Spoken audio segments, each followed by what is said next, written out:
अस्सलामुअलैकुम एवरीवन। अब्दुल उवैस ने ज्वाइन किया है सर, बाकी भी आ जाएं फिर स्टार्ट करते हैं। अवैस सर आप कंफर्म कर दें आवाज़ सही आ रही है मेरी आप तक? All right, so let's start. I think मेरी आवाज़ अभी क्लियर ही होगी एंड आई होप आप सबको स्क्रीन भी मेरी नज़र आ रही होगी। So I think I am not sure हमने लास्ट क्लास में स्पेसिफिकली कहाँ पर बात ख़त्म की थी, बट आई डू रिमेंबर कि हम रिलेशंस के टॉपिक को कंप्लीट कर चुके थे and we were discussing things like के थोड़ा सा रिपीट में करवा देता हूँ, ट्रांजिटिविटी क्या होती है और उसके अलावा बहुत सारी और प्रॉपर्टीज़ भी जो है वो हमने देखी। Alright, so my internet got glitched I think I got reconnected. So what I was saying is that we discussed a lot of properties of relations and a lot of things, कुछ इसकी examples भी हमने देखी थी, हमने notepad पे बाकायदा लिखकर जो है कुछ एग्जांपल्स भी इसकी डिस्कस की थी। ट्रांजिटिविटी, इररिफ्लेक्सिव और एसिमेट्रिक को हमने काफ़ी डिटेल में डिस्कस किया था इफ़ आई रिमेंबर करेक्टली। तो स्पेसिफिकली हमने इन दोनों चीज़ों को ज़्यादा इस वजह से डिटेल में डिस्कस किया था compared to other properties because these can get a little confusing. जो दो तीन confusing जो आपको लगेंगी थोड़ी सी प्रॉपर्टीज़, उनमें एक reflexive property as such confusing नहीं है, but when you compare that with irreflexive तो थोड़ी सी आपको जो है इसमें मेहनत करनी पड़ेगी कि what is irreflexive and what is reflexive, क्योंकि not every irreflexive is reflexive and not every reflexive not reflexive is irreflexive. तो इन दोनों को कभी भी ऐसे कंपेयर ना करें कि अगर एक प्रॉपर्टी रिफ्लेक्सिव नहीं है तो उसका मतलब है वो इररिफ्लेक्सिव है, या अगर इररिफ्लेक्सिव नहीं है तो इसका मतलब है कि रिफ्लेक्सिव है। नो, हो सकता है कि एक प्रॉपर्टी ना रिफ्लेक्सिव हो ना ही इररिफ्लेक्सिव हो। सिमिलरली तीन प्रॉपर्टीज़ हैं जो कि आपस में इंटरमिंगल हो रही हैं और वो हैं सिमेट्रिक, एंटी सिमेट्रिक और एसिमेट्रिक। इन तीनों की भी अलग अलग प्रॉपर्टीज़ हैं और ये तीनों प्रॉपर्टीज़ म्यूचुअली एक्सक्लूसिव हैं। लाजमी नहीं है कि एक का ना होना दूसरे के होने की कोई दलील हो। तो ये इन चीज़ों पर थोड़ी सी आपको देखना पड़ेगा। इसके बाद हम जब आगे चले तो हमने कहा कि क्योंकि आपके रिलेशंस फंक्शन सेट्स हैं, हमने ये कहा कि relations are what, relations are subset of a Cartesian product. So if those are sets तो दैट मीन्स कि you can combine relations as well. You can take union of two relations, you can take intersection of two relations, you can take complement from of a relation to another relation, you can make a union of two relations.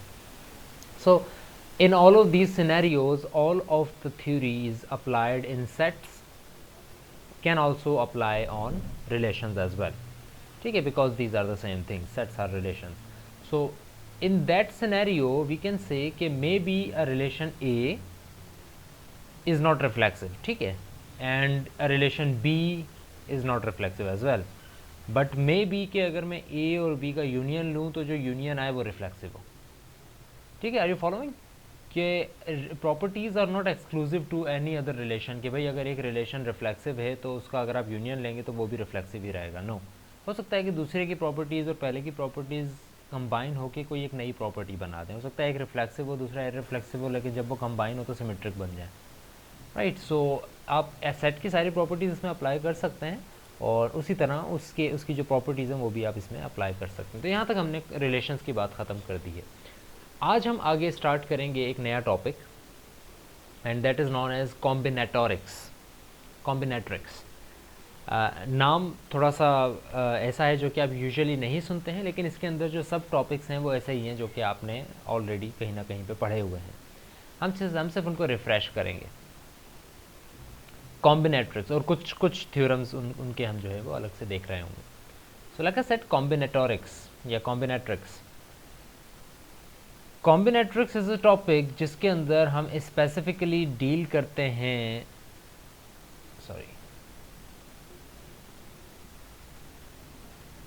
इन सारी चीज़ों से जो कि आपको outline में थोड़ी सी नज़र आ रही हैं। हम इसमें तकरीबन सारी चीज़ें डिस्कस करेंगे with exceptions of some things, जिसकी हम डिटेल में नहीं चाह रहे होंगे because of the time constraint and because those are not really related to what you are going to study in the future courses, only somehow related. सो हम सबसे पहले सीखेंगे भाई काउंटिंग कैसे करते हैं, गिनते कैसे हैं. Obviously this is the thing that you already know. How do you count? You count from 1 2 3 4 5, but then there are some rules and regulations of counting as well, that how what are some of the, for example there are some ways to count. मेरे पास 100 चीज़ें हैं तो मैं 100 को ऐसे भी count कर सकता हूँ कि 1 2 3 4 अप टू 100, या ऐसा भी कर सकता हूँ कि मैं दो हिस्सों में डिवाइड कर दूँ और मैं कहूँ कि यार ये 30 हैं और ये 70 हैं तो टोटल 100 हो गए. या मैं 3 हिस्सों में डिवाइड कर दूँ, 3 लोगों को लगा दूँ, एक कहे कि 28 है, एक कहे 27 है, एक कहे 50 है, और मैं कंबाइन करके बोल दूँ कि अच्छा ये टोटल चीज़ें इतनी हैं. मैंने काउंट की हैं चीज़ें, लेकिन मुख्तलिफ तरीक़ों से पार्टीशन करके काउंट की हैं. ठीक है. सो काउंटिंग के बहुत सारे रूल्स हैं, जिसके अंदर प्रोडक्ट रूल है, सम रूल है, प्रिंसिपल ऑफ इंक्लूजन रूल है, जिसको शॉर्ट में पाई रूल कहा जाता है. एप्लीकेशंस इसकी आपको थोड़ी सी मैं बताऊंगा कि इनकी एप्लीकेशंस क्या क्या हैं actually in software engineering and computer sciences. Then एक ऐसा रूल और प्रिंसिपल है जिसको आई थिंक मैंने फर्स्ट या सेकंड क्लास के अंदर ही आपको थोड़ा सा हिंट दे दी थी कि ये भी एक रूल आएगा आगे जाके, and that is known as pigeon whole principle. इसको भी हम देखेंगे, थोड़ी सी प्रोबेबिलिटी को भी हम देखेंगे, थोड़ी सी मामूली सी, ज़्यादा नहीं जाएंगे उसकी डिटेल में. जनरलाइजेशन, परम्यूटेशंस एंड कॉम्बिनेशंस, आपको पता है परम्यूटेशंस एंड कॉम्बिनेशंस बेसिकली दोनों एक ही टॉपिक हैं थोड़े से ट्वीक के साथ. और बेसिकली परम्यूटेशन कॉम्बिनेशन यही होता है कि आप एक सर्टेन सेट को कितने हिस्सों, कितनी तरीक़ों से अरेंज कर सकते हैं. लाइक दो चीज़ें हैं मेरे पास, तो मैं उनको कितने तरीक़ों से अरेंज कर सकता हूँ. मैं ए और बी है फॉर एग्जांपल, तो मैं ए बी कर सकता हूँ एक तरीका, एक कर सकता हूँ b a, and that's about it. अगर 3 है तो फिर मैं ए बी सी कर सकता हूँ, ए सी बी कर सकता हूँ, बी ए सी कर सकता हूँ, बी सी ए कर सकता हूँ. इस तरह कितने कॉम्बिनेशन हैं. तो ये दोनों चीज़ें बेसिकली इससे डील करती हैं. Then there is binomial coefficients. I have excluded that myself from your lecture, but it is still a topic of discrete structure, so I will very much appreciate अगर आप खुद जाकर इसको देख लें, जबकि आपको ऑलरेडी ये पता है. Binomial coefficients are basically the coefficients that deal with the summation of some things, a set of things.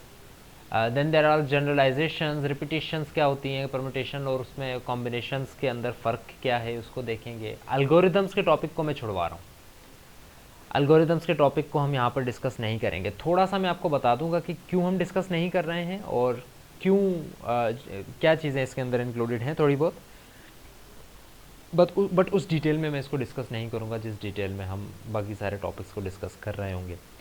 Part of the reason of that is that के इसके अंदर जितने भी टॉपिक्स हैं, एल्गोरिदम्स क्या होते हैं, फिर उसको लिखा किस तरीके से जा सकता है, सूडो कोड क्या होता है, ये वो सारी चीज़ें हैं जो कि आगे जाकर एक कोर्स में आप दोबारा ज़ीरो से पढ़ोगे. राइट. सो एल्गोरिदम तो खैर आपको ऑलरेडी पता भी है कि क्या है, तो कुछ चीज़ें आप प्रोग्रामिंग फंडामेंटल में ऑलरेडी पढ़ चुके हो एल्गोरिदम की, कि एल्गोरिदम होता है क्या है. स्टेप बाय स्टेप इंस्ट्रक्शंस होती हैं to solve a problem, and then you say कि अच्छा उसको सॉल्व करने के बहुत सारे तरीके हो सकते हैं, उनमें सबसे अच्छा कौन सा हो सकता है. और फिर उसमें अंदर रिकर्जन भी एक चीज़ होती है, ये भी आपको पता है कि एक फंक्शन खुद ही को कॉल कर रहा हो, और इस तरह के और बहुत सी चीज़ें होती हैं एल्गोरिदम्स के अंदर. एल्गोरिदम्स की कॉम्प्लेक्सिटी कितनी है, ये सारी चीज़ें आप आगे जाकर एक कोर्स में पढ़ोगे, और कुछ आप ऑलरेडी पढ़ के आ चुके हो. इस वजह से हम इस कोर्स के अंदर अपना टाइम बचाने के लिए एल्गोरिदम्स पे डिस्कशन उतनी डिटेल में नहीं करेंगे. So this is the outline of that fancy word जो कि हमने यहाँ पर कहा, कॉम्बिनेट्रिक्स. These are the things that come into combinatorics: permutations, binomial coefficients, combinations, counting, pigeonhole principles, and all of that. So let's start. Combinatorics is the study of collection of objects, specifically counting of the objects, arrangement of the objects, derangement of the objects, and etc. How many objects are there? How can they be represented? How can they be counted? How can they be arranged? These are some of the things that deal with that are in the field of combinatorics, along with their mathematical properties. Counting objects is important in order to analyze algorithms and compute discrete probabilities. In order to see how a relation can behave, how a function can behave, how a certain algorithm can behave, we have to find the probabilities. And in order to find the probabilities, we will have to see how many times a certain algorithm is running. For example, एक algorithm है जिसके अंदर 10 instructions हैं, उसके अंदर कहीं कहीं पर आपने कंडीशन भी लगाई हुई है, कहीं पर लूप भी लगाया हुआ है ना। उन 10 इंस्ट्रक्शंस में से जब भी आप चलाते हैं सिर्फ 5 चलती हैं, क्योंकि एक कंडीशन लगी हुई है जिसकी बेस पर आ रही हैं सारी चीज़ें। तो वो जब कंडीशन आ जाती है तो यू नो कि अगर एक चीज़ कंडीशन पे बेस कर रही है तो फिर उन 3-4 ब्लॉक्स में से कोई एक ही एग्जीक्यूट हो रहा होता है, बाकी सब एग्जीक्यूट नहीं होते हैं। तो अगर कंडीशन हैं तो इसका मतलब है कि आपके 10 में से कोई 5 एक्चुअली एग्जीक्यूट हो रही हैं। तो what is the probability of a statement being executed, हम उसको देखेंगे। हम ये देखेंगे कि अच्छा अगर एक प्रॉपर्टी के बेस के ऊपर एक सर्टेन स्टेटमेंट एग्जीक्यूट हो रही है तो वो क्यों हो रही है, और उसको एनालाइज करेंगे कि उसकी वजह से आपका एल्गोरिदम पे क्या फ़र्क पड़ रहा है। So originally combinatorics was motivated by gambling. Initially combinatorics gambling से जो है वो ईजाद हुई, मोटिवेटेड उससे हुई। लोगों ने क्यों इसके ऊपर इतना ज़्यादा मेहनत करना शुरू की, जो है पढ़ना शुरू किया इस चीज़ को, that was because of gambling. Gambling का मतलब सिर्फ ये नहीं है कि जिसको उर्दू ज़बान में जुआ कहा जाता है कि आप अपने पैसे लगा कर उसको खेल रहे हो। Gambling means anything that is left to chance, anything, it's not just about that game. काफ़ी लोग गैम्बलिंग को कंफ्यूज कर लेते हैं। गैम्बलिंग का मतलब है कि एक बुरी चीज़, और जिसको आप जुआ कहते हैं कि आपने पैसे लगाए और आपने पैसे हार गए, डिपेंडिंग ऑन सम कार्ड्स और depending on some dice. But gambling means anything that is left to chance, anything that is left to chance. आपने कुछ पढ़ा नहीं और आप चांस पे कह रहे हैं कि यार छोड़ दे, पढ़ता नहीं हूँ मैं और जाकर एग्ज़ाम दे दूंगा, पास हो जाऊंगा, तो again you are gambling. And if you are gambling in that exam, then at least you should know कि what are the chances that you should pass। तो आपको थोड़ा बहुत तो अंदाज़ा होगा। आप कहते हैं चले मैं पढ़ता नहीं हूँ, वैसे ही जाकर एग्ज़ाम दे दूंगा, लेकिन आपको फिर भी थोड़ा बहुत अंदाज़ा होगा। आप कहेंगे अच्छा यार इन सब चीज़ों को देखते हुए there is a probability, I am using the word of probability, जिसको आप चांस कहते हैं। There is a probability, the 90% chance ये है कि ये क्वेश्चन आए, तो आप उस क्वेश्चन की सिर्फ तैयारी कर लेते हैं। आप कहते हैं मैं पढ़ता नहीं हूँ, बस ये एक क्वेश्चन था, ये सर ने बहुत इसको डिस्कस करवाया था, ये पढ़ लेता हूँ, इसके चांसेस बहुत हैं पास हो जाऊँगा। The chances of me being passed by only understanding this question is say 90%. So this is gamble. So we were not allowed to, we were not as a human, we are not basically we are not made to be dependent on gamble। हम हर चीज़ की कहीं ना कहीं वजह तलाश करते हैं। तो यहाँ पर भी यही हुआ कि हमने बजाय इसके कि ये सोचा कि चलें यार अपनी किस्मतें देख लेंगे, जो होगा सो होगा, ज़्यादातर लोगों की कोशिश यही होती है कि जैसे कि अच्छा मैं इसको किस तरह से कंट्रोल कर सकता हूँ। और जो लोग बहुत ज़्यादा ही कंट्रोल करना चाह रहे होते हैं उनको फिर कंट्रोल फ्रीक्स कहा जाता है, कि वो बहुत ही कंट्रोलिंग हो जाते हैं। कुछ चीज़ें हैं जो कि आप गैम्बल कर सकते हैं, कुछ हैं कि जो कि आप गैम्बल नहीं कर सकते। हर चीज़ पे आपका इख्तियार नहीं होता। लेकिन मैथमेटिक्स क्यों आई, प्रोबेबिलिटी क्यों आई, कॉम्बिनेट्रिक्स पे हमने जाने की कोशिश क्यों की, इस वजह से ताकि हमें अंदाज़ा हो सके कि एक्चुअली हमारे चांसेस कितने हैं। A simple example of how many arrangement are there of a deck of 52 cards. 52 cards की कितनी अरेंजमेंट्स होती हैं, बता सकता है कोई? किसी ने पढ़ा है या थोड़ा बहुत आइडिया है आपको? अ डेक ऑफ कार्ड्स, कार्ड्स का जो डेक होता है, आप लोगों ने ये प्रॉब्लम्स की होंगी, अगर नहीं की हैं तो कार्ड्स का डेक जो होता है, जिसको पत्ते जो खेलते हैं लोग, आपको अंदाज़ा होगा वो पत्ते किस तरह के होते हैं। अभी थोड़ी हम इमेज भी इसकी खोल के देख लेते हैं। There are 52 cards in that, each different from the other. So how many arrangements can those cards be made, कितने कार्ड्स होते हैं, कितनी अरेंजमेंट्स बना सकते हैं हम उन 52 कार्ड्स की? Does anyone, can anyone tell me? Okay right, it's not about playing only, okay, it's not only about playing. Abdul Wais कह रहे हैं कि कभी खेले नहीं, आप लोगों ने अक्सर ने नहीं खेला होगा, खेले होंगे कार्ड के गेम्स, बट इनकी प्रॉब्लम्स काफ़ी हद तक आपने डिस्कस की होंगी 9th मैट्रिक में या OA लेवल्स के अंदर। बहुत सारी प्रॉब्लम्स होती हैं इसकी। Like for example when you toss a coin, तो what are the chances that it will land on a head? We all know what are the chances of that, don't you? When you toss a coin, what are the chances that it will land on head?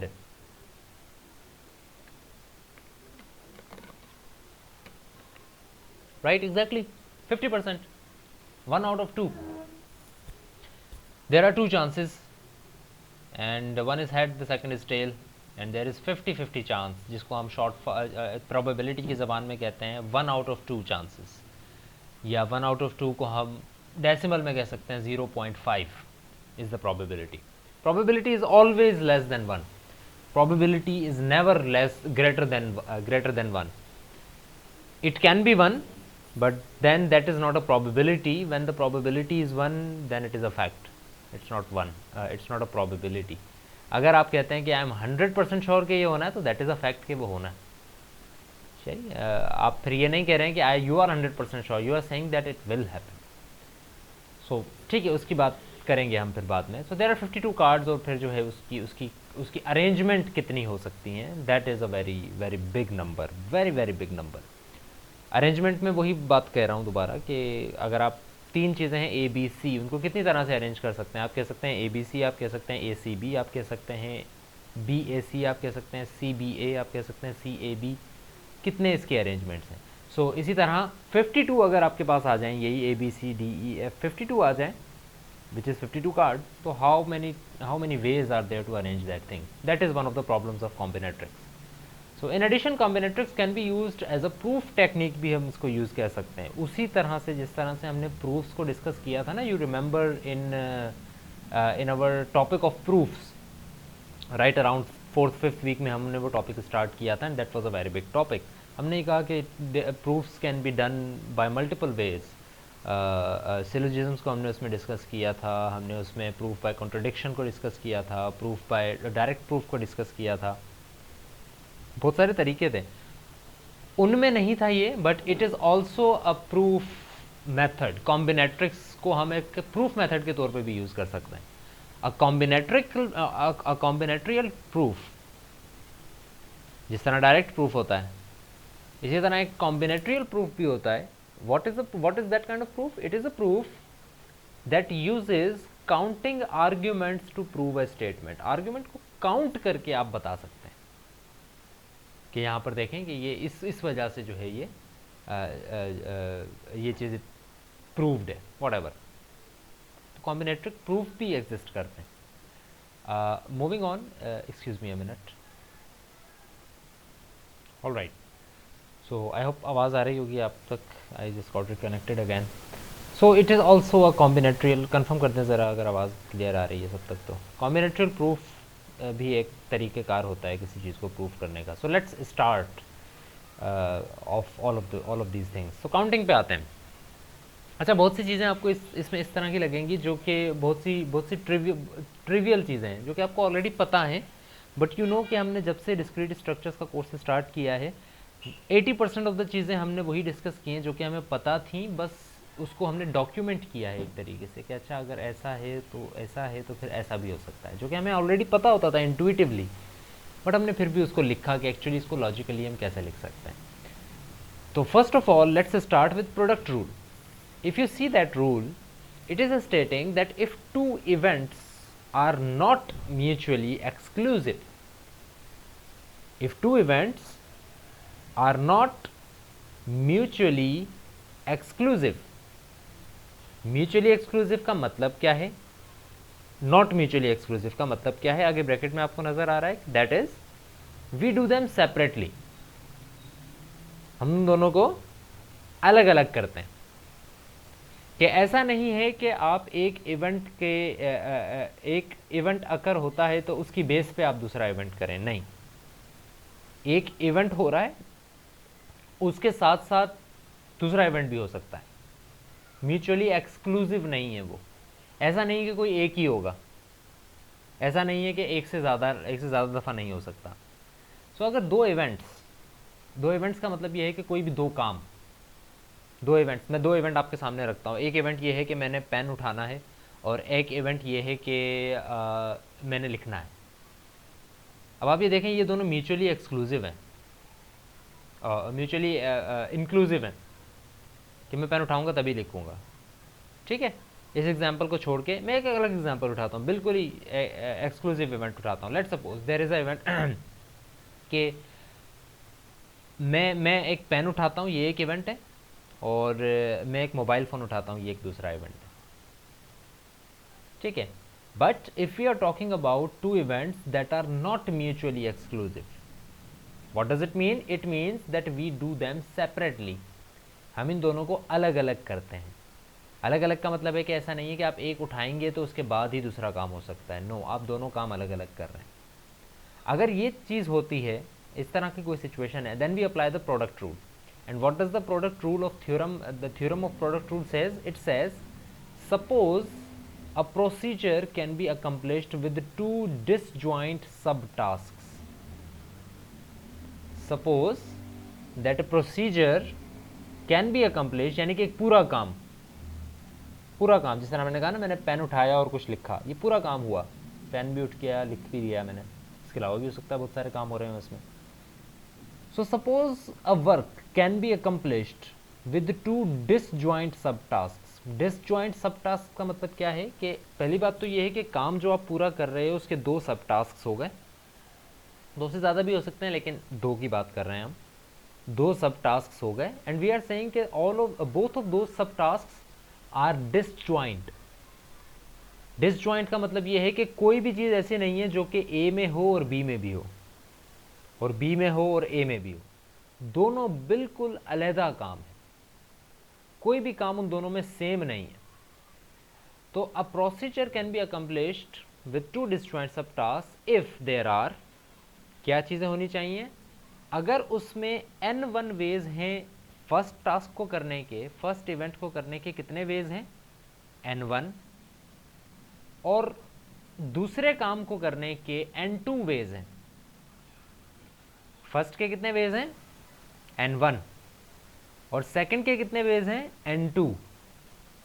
तो इसका मतलब है कि total आप वो काम कितनी दफ़ा कर रहे होंगे, this is where the word of product is used. Total आप वो काम कितनी दफ़ा कर रहे होंगे, n1 इंटू n2 टाइम्स। आपको समझाने के लिए मैं इसको इवेंट से हटके मैं आपको ले जाता हूँ प्रोग्रामिंग में। एंड प्रोग्रामिंग में आपने एक कंसेप्ट पढ़ा होगा नेस्टेड लूप्स का, रिमेंबर दैट कंसेप्ट, अभी आप उस पर काम करते होंगे ऑब्वियसली। नेस्टेड लूप में क्या होता है, आप कहते हो कि there is an outer loop and there is an inner loop, there is an outer loop and there is an inner loop. Nested loop में अगर मैं आउटर लूप को कहता हूं कि this is your task 1 and inner loop is your task 2, outer loop is task 1, inner loop is task 2, and because this is a nested loop, these are not mutually exclusive। आपको याद होगा अगर एक loop के अंदर दूसरा loop होता है तो अंदरूनी लूप जो होता है वो हमेशा बेस कर रहा होता है बाहर वाले लूप के ऊपर। कभी भी ऐसा नहीं होता है कि अंदर वाला लूप अलग से चल रहा हो और बाहर वाला लूप चल ही नहीं रहा हो, right? Let's try to understand that even more clearly, right? So let's suppose there is a loop, for loop, which is running 1 to 10 times, right? And there is another loop inside that is running 1 to 5 times, and this is your event, event, या कोई और नाम दे देते हैं इसको, statement number A. यहाँ पर है स्टेटमेंट नंबर से बी, फॉलो कर रहे हैं, नजर आ रही है स्क्रीन। अब देखें there are two events, first event is this one and this one, one task. एक टास्क ये है कि आपने ये लूप चलाना है 10 दफ़ा 1 to 10, एक टास्क ये है। दूसरा टास्क ये है कि आपने ये लूप चलाना है 1 to 5, and because this is a nested loop we see कि ये दोनों म्यूचुअली एक्सक्लूसिव नहीं है, इंक्लूसिव है, एक दूसरे के ऊपर डिपेंड कर रहे हैं। ये चीज़ डिपेंड कर रही है बाहर वाले लूप के ऊपर। ऐसा नहीं हो सकता कि चलें ये लूप चल रहा है और ये लूप नहीं चल रहा, या ऐसा नहीं हो सकता कि ये लूप नहीं चल रहा और ये लूप चल रहा है और ये लूप नहीं चल रहा। ये टास्क तभी होगा जब ये टास्क हो रहा होगा, एक्सक्लूसिव नहीं है ये दोनों एक दूसरे से। सो अगर मैं इस एक पर्टिकुलर टास्क को देखता हूँ तो अगर ये चीज़ 10 दफ़ा चल रही है और ये चीज़ 5 दफ़ा चल रही है, प्लीज़ टेल मी कि ये स्टेटमेंट ए कितनी दफ़ा रन होगी, please tell me statement A कितनी दफ़ा रन होगी in this particular scenario. Come on, don't be like that. Wasim Nazir कह रहे हैं कि 10 बार ही होगी स्टेटमेंट ए, सेकंड वाली 1 बार, 5 बार, 50 बार, कितनी दफ़ा? टोटल आंसर बताएं ना मुझे, one number is the answer, एक नंबर ही आएगा आंसर में, वो चाहे 50 हो या 25 हो या 500। Good Wasif. Rizwan Wasir is wrong, ताहा वलकानी इज़ राइट, वाकानी। एंड और कोई बताना चाहेगा स्टेटमेंट ए कितनी दफ़ा रन होगी? Bear in mind this is just an example, we are not learning programming. I was assuming कि आपको ये बात पता होगी। एंड ठीक है, अब मेरे पास सही जवाब आ रहे हैं, 3-4 सही जवाब आ गए हैं। आई एम अज्यूमिंग कि बाकी सबको भी ये बात समझ में आ जाएगी अगर अभी तक नहीं आई है तो। दैट इज़ कि ये स्टेटमेंट ए 50 दफ़ा रन होगी। क्यों 50 दफ़ा रन होगी? क्योंकि for every iteration of this outer loop, this loop is going to run 5 times. First time जब ये लूप रन हो रहा होगा, ये लूप जब फर्स्ट टाइम रन होगा, इसका मतलब है कि इसकी बॉडी के अंदर जितनी भी चीज़ें आ रही हैं वो पूरी रन हो जाएंगी, तो स्टेटमेंट बी तो रन हो जाएगी। लेकिन ये पूरी रन होने के लिए इसको 5 दफ़ा चलना पड़ेगा, 1 2 3 4 5। तो स्टेटमेंट ए 5 दफ़ा रन होगी in the first iteration of this loop. Then second time जब इसकी आइट्रेशन होगी तो ये दोबारा 5 दफ़ा रन होगी, थर्ड टाइम में भी 5 दफ़ा रन होगी, फोर्थ टाइम में भी 5 दफ़ा रन होगी, फिफ्थ टाइम में भी 5 दफ़ा रन होगी, अप टू 10th टाइम में भी 5 दफ़ा रन होगी। सो collectively this whole situation will run 50 times, n1 into n2 times. n1 number of ways first event can be done, number of ways first task can be done, and number of ways the second task can be done. It can be done 10 times, it can be done 5 times. So collectively this whole thing would be done 50 times. So there are 50 ways to do this thing. This is called product rule. Suppose a procedure can be accomplished with 2 disjoint subtasks. If there are n1 ways of doing the first task and n2 ways of doing the second task, there are n1 into n2 ways of doing the overall procedure. Moving on to the next rule, that is called the sum rule, one of the easiest rules. If two events are mutually exclusive, अब dependent नहीं है, दो अलहदा चीज़ें हैं, बिल्कुल कोई nested loop वाली सिचुएशन नहीं है, बिल्कुल दो अलहदा चीज़ें कि भाई मैं पेन उठाऊंगा, अगर एक इवेंट ये है कि मैंने पेन उठाना है और दूसरा इवेंट ये है कि लेट्स सपोज एक बिल्डिंग बननी है, बिल्डिंग बनने के तरीक़ेकार 10 हैं फॉर एग्जांपल, आप 10 तरीक़ों से बिल्डिंग बना सकते हैं, मैं 3 तरीक़ों से पेन उठा सकता हूँ, तो ये दोनों काम कलेक्टिवली कितने तरीक़ों से हो सकते हैं? 13 तरीक़ों से, क्योंकि मेरा पेन उठाने का कोई रिलेशन नहीं है बिल्डिंग बनने से, बिल्डिंग अब भी 10 तरीक़ों से ही बन रही होगी, ठीक है। और जो है क्या कहते हैं, पेन अब भी मैं 3 तरीक़ों से ही उठाऊँगा। Excuse me, I have to attend this call, I will be right back. Alright, so sorry about that. Okay, I hope आवाज़ आ रही होगी सही आप तक। सो सम रूल की हम बात कर रहे हैं एंड वी वर सेइंग कि if two events are mutually exclusive, that is they can not be done at the same time and they are not dependent on each other, then we must apply the sum rule. अगर वो दोनों एक ही वक्त में नहीं किए जा सकते, दोनों बिल्कुल अलहदा हैं, एक काम होने से दूसरे काम होने पर कोई फ़र्क नहीं पड़ता, then there is sum rule and the sum rule states that an event E1 can be done in n1 ways. अगर E1 n1 वेज में किया जा सके और E2 n2 वेज में किया जा सके, तो दोनों इवेंट क्योंकि म्यूचुअली एक्सक्लूसिव हैं, इसलिए दोनों को करने के कितने वेज हो सकते हैं? n1 plus n2, n1 plus n2 veg हो सकते हैं दोनों को करने के। बिल्कुल इसी तरह जिस तरह अगर मैं यही लूप उठा के बाहर लिख दूं, अब ये लूप दूसरे पर डिपेंडेंट नहीं है, ये बिल्कुल अलहदा है, ये 10 दफ़ा चलेगा और ये 5 दफ़ा चलेगा, तो अब ये टोटल प्रोसेस कितनी दफ़ा होगा? 15 दफ़ा। 10 दफ़ा ये चीज़ होगी, 5 दफ़ा ये चीज़ होगी, एंड यू नो के okay this is how the sum rule is going to work.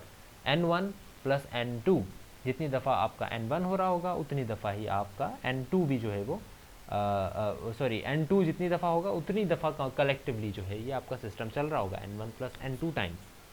Yes और नो में बता दें जल्दी से, अभी तक की बातें फॉलो कर रहे हैं या नहीं? Product rule and sum rule की हमने बात की है अभी तक। यस और नो में बताएं, फिर हम थोड़ी सी 1-2 प्रॉपर्टीज़ और देख लेते हैं। ओके गुड, तो थोड़ी सी और बात करते हैं सम रूल की। there is a natural generalization to any sequence of m tasks, namely the number of ways m actually occurs.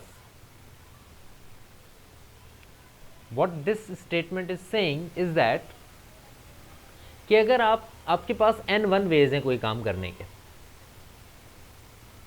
n2 veg हैं, n3 वेज हैं, n4 वेज हैं, n5 हैं, n6, n7, n8 up to n any number nm ways है.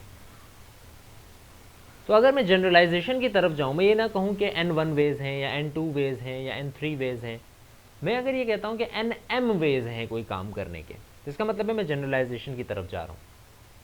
Let's read that again. There is a natural generalization to any sequence of m task. अगर आपके पास m task हैं, m का मतलब है 4 टास्क हैं, 5 हैं, 10 हैं, 120 हैं, m है, कोई भी नंबर है, जितने भी टास्क आपके पास हैं, तो उनकी सीक्वेंस को हम जनरलाइज कर सकते हैं. Namely the number of ways m mutually events can occur. n1 ways में आप m एक इवेंट अकर कर सकते हैं e1, e2 को आप n2 वेज में अकर कर सकते हैं, e3 को आप n3 वेज में अकर कर सकते हैं, e4 को आप n4 वेज में अकर कर सकते हैं, अप टू em को आप nm वेज में अकर कर सकते हैं. So we can give another formulation in terms of sets. हम इन्हीं चीज को अब सेट्स की तरह भी रिप्रेजेंट कर सकते हैं. कैसे? Let a1 a2 up to am be pairwise disjoint sets. Because we said they are mutually exclusive events, they are mutually exclusive events. This is why we are talking about disjoint sets. जिस तरह से अभी हमने notepad में देखा, these two are mutually exclusive events, which means we are talking about mutually exclusive events and we are talking about some rule. So if we are talking about some rule and we are talking about mutually exclusive event, not just two events but m mutually exclusive events. m mutually exclusive event. For example, there is an event A. ठीक है, ये 10 दफ़ा होगा event, 10 तरीके हैं इसको करने के. एक इवेंट है बी, इसको करने के 4 तरीके हैं. एक इवेंट है सी, इसको करने के 34 तरीके हैं. एक इवेंट है डी, इसको करने के 23 तरीके हैं. एक इवेंट है, इस तरह इवेंट चलते जा रहे हैं. और एक इवेंट है एम, उसको करने के 19 तरीके हैं. एक एग्जाम्पल ले रहा हूँ मैं सिर्फ. So if you are talking about कि ये सारे इवेंट्स म्यूचुअली एक्सक्लूसिव हैं, इसका मतलब है कि टोटल प्रोसेस कितनी दफ़ा होगा? 10 plus 4 plus 34 plus 23 plus whatever the numbers are in between plus 19. यही बात हम यहाँ पे भी कर रहे हैं कि जितने भी इवेंट आपके अकर हो रहे हैं वो सब इवेंट डिसजॉइंट सेट्स में है. तो अगर आप ये कहते हो कि ये a1 a2 up to am ये आपके पेयर वाइज डिसजॉइंट सेट्स हैं, तो इसका मतलब है कि this set is going to represent what? This set is going to represent the collective number of ways this particular procedure can be done. Collective number of ways. कि भाई A1 तरीकों से आप कर सकते हो, A1 तरीकों से आप एक सर्टेन प्रोसेस कर सकते हो, यूनियन A2 से कर सकते हो, यूनियन अलग अलग से कर सकते हो. नाउ रिमेंबर कि ये सारी चीज़ अब मैं सेट की ज़बान में आपको समझाने की कोशिश कर रहा हूँ, ज़रा साथ साथ रहिएगा. अगर आप ये कहते हो कि ये सेट डिसजॉइंट सेट्स हैं सारे, a1 a2 a3 what ever am तक, क्या है सब? डिसजॉइंट सेट्स हैं. इसका मतलब ये होता है कि इस सेट के अंदर कोई ऐसा एलिमेंट नहीं है जो कि इसमें भी हो. डिसजॉइंट है. इसके अंदर अगर ABC है तो इसके अंदर DEF है, इसके अंदर ना A है ना B है ना C है, कोई भी सिमिलर एलिमेंट्स नहीं है. तो अगर मैं कहता हूं कि इन सब का मैं यूनियन ले रहा हूं, डिसजॉइंट सेट्स का जब मैं यूनियन लेता हूं तो उनकी कार्डिनैलिटी कितनी आती है?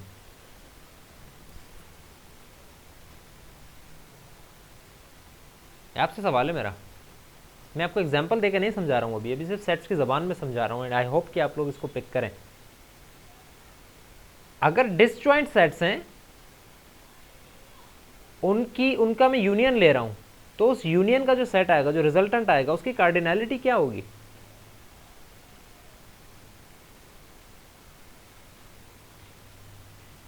रिमाइंड करवा दूं कार्डिनलिटी क्या होती है। कार्डिनलिटी मतलब होता है कि उसके अंदर कितने कितने एलिमेंट्स होंगे, number of elements, that is called cardinality.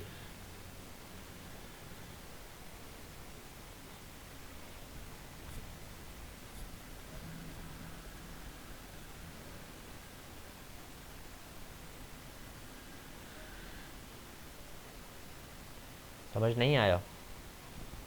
मैं ये कहना चाह रहा हूँ, मासूम नज़ीर पूछ रहे हैं मैं कहना क्या चाह रहा हूँ। एक्चुअली मैं ये कहना चाह रहा हूँ भाई कि अगर आपके डिसजॉइंट सेट्स हैं, डिसजॉइंट सेट्स क्या होते हैं पहले ज़रा ये बता दें मुझे, सबसे क्वेश्चन है मेरा, डिसजॉइंट सेट्स क्या होते हैं? दो सेट्स जिस डिसजॉइंट कब होंगे? Okay good good, common element नहीं है, इसको आप आम जबान में कह सकते हैं, आम नहीं खैर टेक्निकल जबान में आप कह सकते हैं कि उनका इंटरसेक्शन एम्प्टी सेट हो, ठीक है, डिसजॉइंट सेट है। अब कंसिडर करें, चले मैं आपको दोबारा से जो है वो बिल्कुल हाथ पकड़ के समझाने की कोशिश करता हूँ।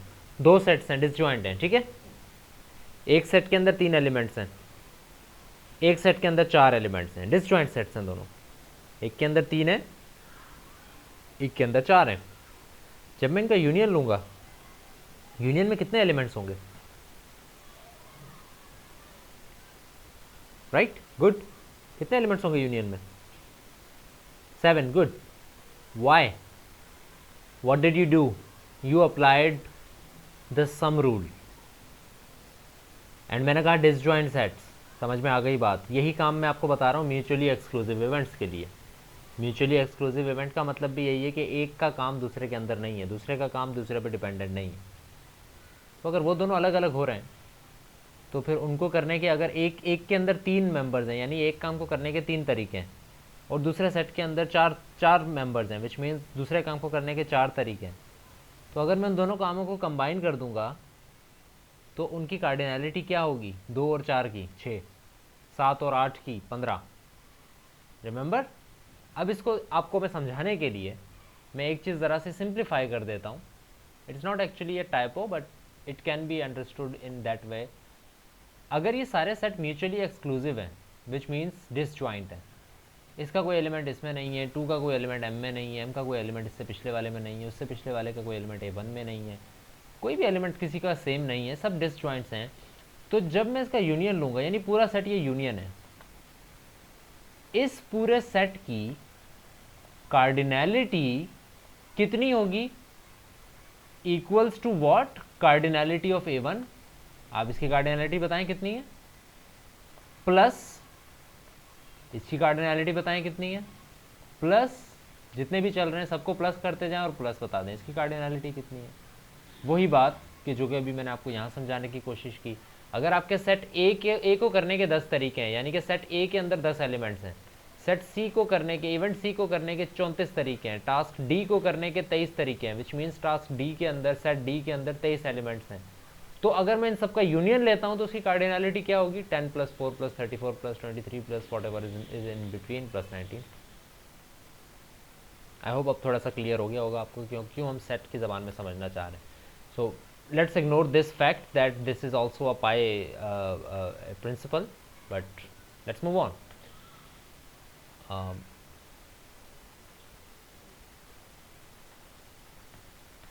राइट, सो अब हम पढ़ते हैं पाई रूल, वही रूल जो कि अभी हम पढ़ के आए। पाई रूल जिसको जो कि एक शॉर्ट फॉर्म है और उसकी फुल फॉर्म है principal of inclusion exclusion. Inclusion exclusion, not exclusion inclusion, ठीक है। पाई इससे याद रखेंगे तो आपको याद रहेगा कि there is first inclusion and then exclusion. So what does it say there are 2 events which means there are 2 sets. Background में अपने अपने जहन में ये बिठाते जाएं कि इवेंट्स की बात कर रहे हैं तो इसका मतलब है कि we are talking about some sets, and उसके अंदर जितने मेंबर्स हैं इसका मतलब है कि those are the number of ways that event can be done. Say there are 2 events E1 and E2 for which there are N1 and N2 possible outcomes respectively. Now say that only one event can occur, not both. अब यहाँ पर बात गौर से सुनिएगा, हम ये नहीं कह रहे कि एक होगा तो दूसरा होगा, हम ये भी नहीं कह रहे कि दोनों अपने मुंह हो सकते हैं जब भी होना चाहें, हम ये कह रहे हैं कि दोनों में से कोई एक ही होगा।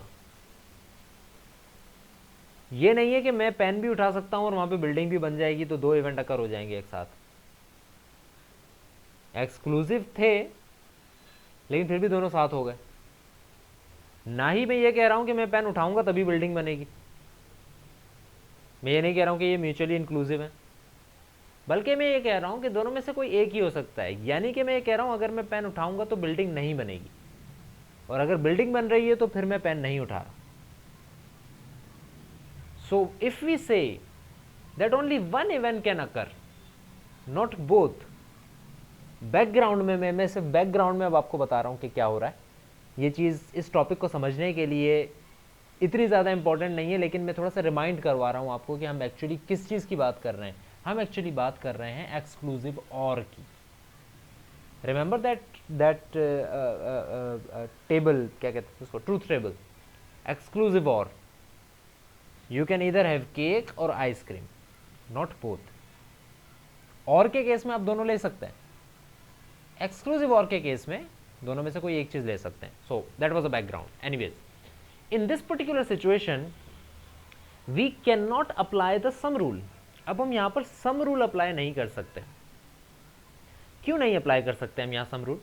अगर हम ये कह रहे हैं कि कोई एक ही काम होगा, तो अगर इवेंट 1 अकर हो रहा है n 1 टाइम्स, इवेंट 2 अकर हो रहा है n 2 टाइम्स, और दोनों में से कोई एक ही अकर होगा, तो या तो वो n 1 टाइम्स अकर हो रहा होगा पूरा प्रोसीजर, या पूरा प्रोसीजर n 2 टाइम्स अकर हो रहा होगा, या फिर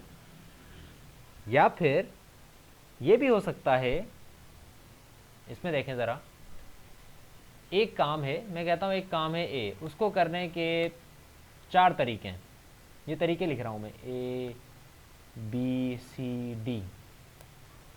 एक और काम है बी, मेरे नाम इसके थोड़े से चेंज कर लेते हैं, एक्स और वाई। एक और काम है वाई, और इसको करने के से 3 तरीके हैं, क्यू डब्ल्यू और ई। अब अगर मैं ये कहता हूं कि ये दोनों म्यूचुअली एक्सक्लूसिव हैं, दोनों अपने मुंह हो सकते हैं, जो जब चाहे हो सकता है, तो भाई कलेक्टिवली ये कितनी दफ़ा हो सकता है, कितने वेज हैं इनको करने के? तो 4 + 7, 7 वेज हैं। लेकिन अगर मैं ये कहूँ कि म्यूचुअली एक्सक्लूसिव नहीं है, एक के ऊपर दूसरा डिपेंड कर रहा है, तो मैं ये कहूँगा कि इस ए के साथ क्यू डब्ल्यू ई भी हो सकता है, बी के साथ क्यू डब्ल्यू ई भी हो सकता है, सी के साथ भी हो सकता है, डी। यानी मैं प्रोडक्ट रूल लगा रहा हूँ, 4 × 3। लेकिन अगर मैं ये कहता हूँ, मैं पाई रूल की तरफ आ रहा हूँ, लेकिन अगर मैं ये कहता हूँ कि ये दोनों म्यूचुअली एक्सक्लूसिव तो हैं, अपने मुंह हो सकते हैं, लेकिन कोई भी एक वक्त में एक ही हो रहा होगा, दूसरा नहीं होगा। यानी कि अगर ए हो गया तो फिर ये क्यू डब्ल्यू ई में से कुछ भी नहीं हो रहा होगा। अब यहां पर आप ये सोचें कि अगर मैं इसको ए अकर हो जाता है और क्यू डब्ल्यू ई में से कुछ नहीं हो रहा, तो अब टोटल कितने वेज हैं इनको करने के? अब ना ही 7 है ना ही 12 है, बल्कि कितने हो सकता है कि एक दफ़ा ए बी अकर हो, या चलें ए अकर हो, दूसरी दफ़ा बी अकर हो, तीसरी दफ़ा डब्ल्यू अकर हो जाए, फिर ई अकर हो जाए, और फिर क्यू अकर हो जाए।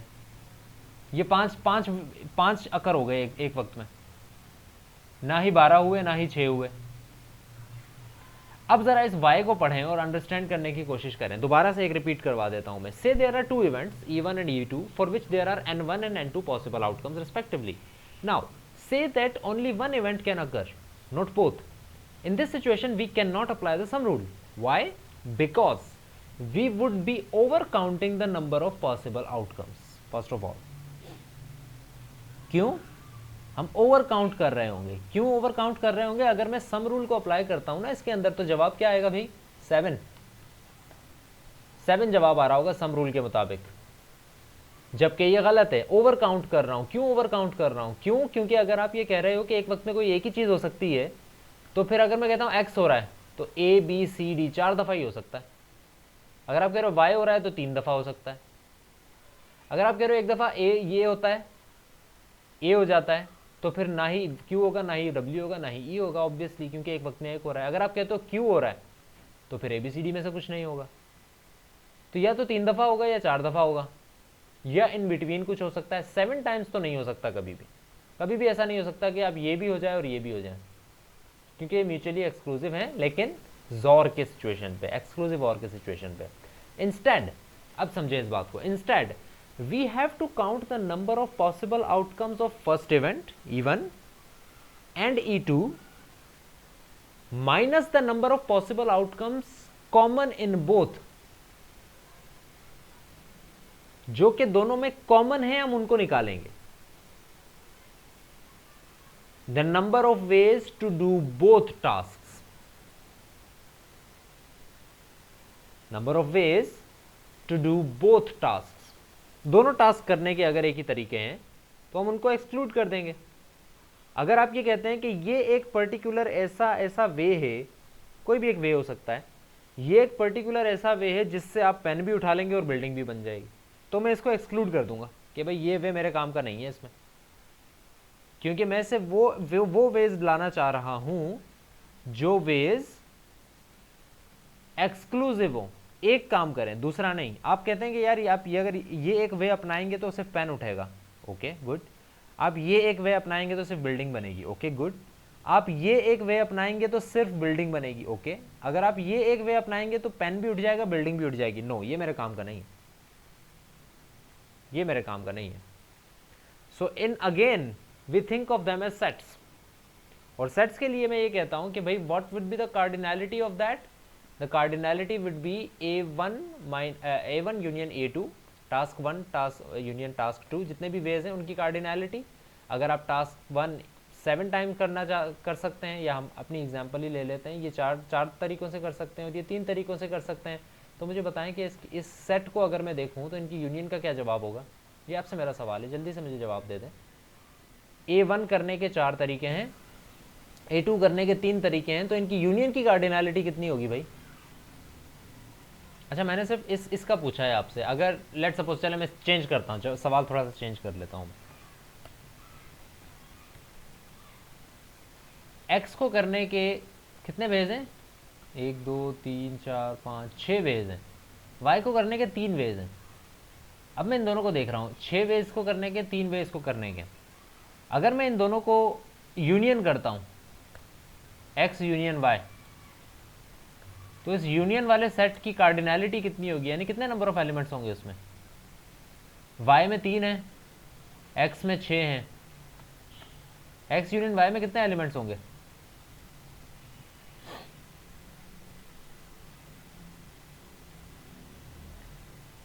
नाइन होंगे, ठीक है। बट ये 9 तब होते, आपकी गलती नहीं है, मैं आपको समझा रहा हूं अभी कि इसी चीज को लेते हुए समझें कि 9 तब होते जब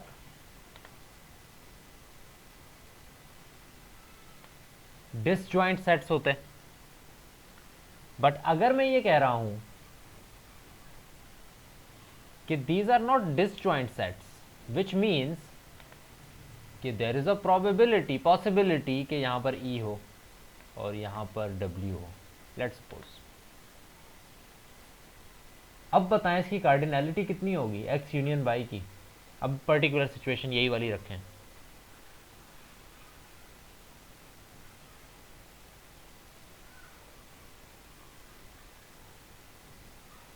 how many number of elements would there be in X union Y? जी बिल्कुल ऐसा ही होगा मुजम्मिल। हासिम नज़ीर, जवाब थोड़ा सा आपका गलत हो गया। एक्स यूनियन वाई में क्या क्या आएगा भाई? A W E D U R और Q आएगा, W ये ऑलरेडी है, तो इसकी कार्डिनैलिटी कितनी हो जाएगी? 7, 6 एंड देन Q, 7 कार्डिनैलिटी हो जाएगी। तो अगर एक ऐसे आप सिर्फ सम रूल यहाँ पर नहीं लगा सकते, ठीक है। सम रूल क्यों नहीं लगा सकते? क्योंकि सेट्स डिसजॉइंट नहीं है, अगर डिसजॉइंट सेट्स होते तो फिर आप सम रूल लगा सकते थे, लेकिन चूंकि ये डिसजॉइंट सेट्स नहीं है तो आपको वो वेज एलिमिनेट करने पड़ेंगे जिनसे दोनों काम हो रहे हैं। पाई रूल, इंक्लूजन एक्सक्लूजन, वो वेज एक्सक्लूड कर दें जिसमें दोनों काम हो रहे हैं। तो भाई एक्स यूनियन वाई के में तो 7 एलिमेंट्स होंगे, बट हम सिर्फ ये नहीं कह रहे कि आपने यूनियन करना है, हम ये कह रहे हैं कि दोनों एक साथ हो ही नहीं सकते। तो जब दोनों एक साथ नहीं हो सकते तो इनमें से वो एलिमेंट्स निकाल दें जो एलिमेंट्स ऑलरेडी एग्जिस्ट, जो एलिमेंट्स दोनों काम कर रहे हैं, W दोनों काम कर रहा है, तो W निकाल दें, कितने बच जाएंगे? 6। E दोनों काम कर रहा है, E को भी निकाल दें, कितने बच जाएंगे? 5।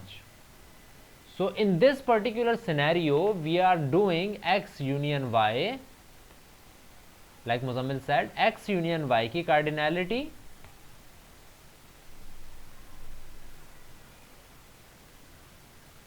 Minus minus what, minus what, जल्दी से बताएं, minus what, what is this 5 according to this x and y? Cardinality of x union y minus minus minus minus minus minus good, cardinality of x, how do I write intersection y, say this is intersection x intersection y की cardinality हम minus कर रहे हैं, and this is exactly what is happening in this particular slide that we were discussing. So if you think of them as sets, तो इन दोनों का अगर हम यूनियन लेंगे, the cardinality in this particular scenario जहां पर हम एक्सक्लूड करना चाह रहे हैं सेम थिंग्स को, उसकी कार्डिनैलिटी क्या होगी, cardinality of A plus cardinality of B यानी second set minus a1 intersection a2, which means इसको अगर हम थोड़ा सा और एलाबोरेट करें तो x यूनियन y की कार्डिनैलिटी एक्चुअली क्या होगी इस पर्टिकुलर केस में, x यूनियन y की कार्डिनैलिटी क्या हो जाएगी, cardinality of x plus cardinality of y. ठीक है, so this is how we would say okay in PIE exclusion rule we are actually saying कि okay if these sets are not disjoint and these can be done in multiple ways, a way can do more than one thing.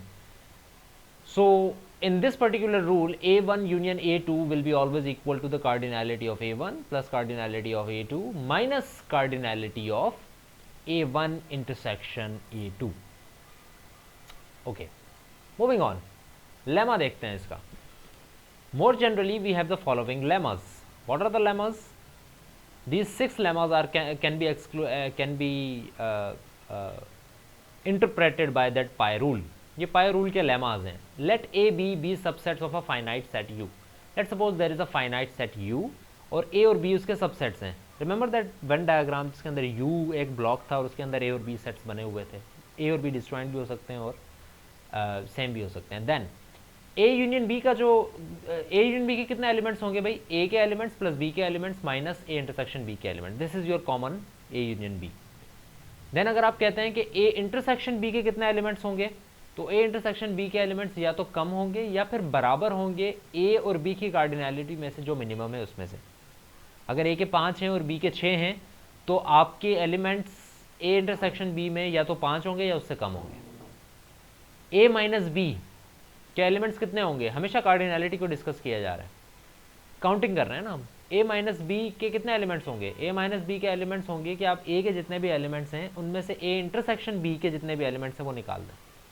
और ये जो number है ये हमेशा या तो बड़ा होगा या कम होगा A और B की कार्डिनैलिटी के डिफरेंस से. ठीक है, इसी तरह ये सारी चीज़ें हैं. ये वो एक स्पेसिफिक केस है जो कि हम डील कर रहे थे, एक्सक्लूसिव और वाला. अगर आप एक्सक्लूसिव और लगाते हैं बीच में तो इसका मतलब है कि आप A यूनियन B की कार्डिनैलिटी निकालेंगे, उनमें से इंटरसेक्शन वाली कार्डिनैलिटी माइनस कर देंगे. ये स्पेसिफिक केस जो कि अभी हम देख रहे थे थोड़ी देर पहले. राइट, सो इसको इस तरह से रिप्रेजेंट किया जा सकता है, and this is the exact same thing that we have been discussing. A cross B की कार्डिनैलिटी क्या होगी, A की कार्डिनैलिटी क्रॉस बाय B की कार्डिनैलिटी, यानी कि A क्रॉस B में कितने एलिमेंट्स होंगे, A क्रॉस B यानी कार्टेशियन प्रोडक्ट बनेगा ना दोनों का. A क्रॉस B के कितने एलिमेंट्स हो जाएंगे भाई, अगर A में 4 हैं और B में 2 हैं तो A क्रॉस B के अंदर आ जाएंगे 8 एलिमेंट्स. हर एक जो है वो यहाँ पर प्रोडक्ट रूल अप्लाई हो रहा है. Let A1 A2 up to AN be finite sets, then उन सब की यूनियन की कार्डिनैलिटी हमेशा बराबर होगी AI की समेशन के, हमेशा बराबर होगी समेशन के. अगर A1 A2 और AN फाइनाइट सेट्स हैं तो इनका जो यूनियन होगा उसकी कार्डिनैलिटी हमेशा समेशन में रिप्रेजेंट की जा सकती है, but not just the summation, but summation minus AI intersection AJ, AI intersection AJ intersection AK, जितनी भी आपकी सीक्वेंस चल रही है, और उसको माइनस करते जाएं जहां तक आप लेकर जाना चाहते हैं इसको. इस पर्टिकुलर सिचुएशन को जरा गौर से समझिएगा कि ये कहना क्या चाह रहा है.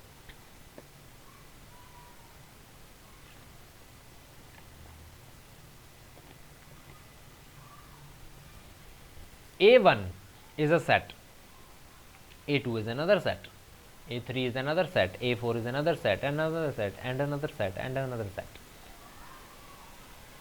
इन सब का अगर आप यूनियन लेंगे तो उसमें कितने एलिमेंट्स होंगे? Remember these are finite sets. तो अगर इनकी यूनियन लेंगे तो उसके अंदर कितने एलिमेंट्स आ जाएंगे? Let's see. First of all उन सबको ऐड कर दें. अगर A1 में 4 थे, A2 में 3 थे, A3 में 2 थे, जितने भी थे, आपको फॉर एग्जांपल कलेक्टिवली आते हैं 234 एलिमेंट्स. लेकिन हम सबको पता है 234 पूरे नहीं आ जाएंगे, उसमें हो सकता है रिपीटेशन हो रही हो.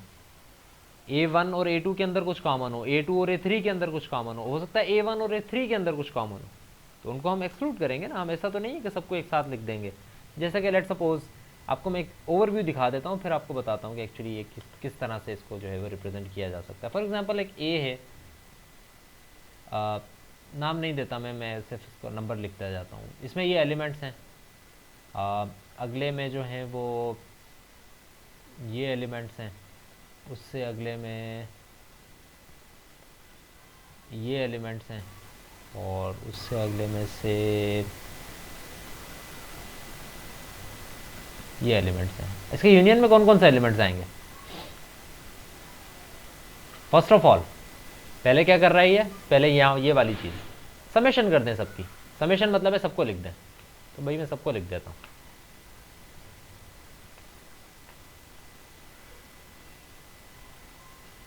सब आ जाएंगे.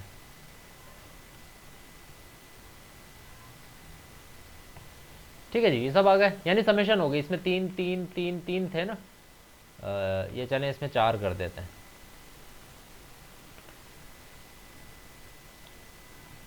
तीन चार तीन तीन ये थे, तो इसमें कितने हो जाएंगे? 3 3 9, 3 4 12, 13 हो गए ना. ये टोटल 13 हो गए इस स्टेप में. लेकिन ऑब्वियसली इसमें ये सारे नहीं आएंगे. इसमें से कुछ हम एक्सक्लूड करेंगे. कौन सा एक्सक्लूड करेंगे बता सकते हैं? एक नंबर बता दें कोई जिसमें हम एक्सक्लूड करना चाहेंगे. एक्सक्लूड यानी कि हमने या तो ज़्यादा दफ़ा लिख लिया हो या उसको मैं मिटा दूँ.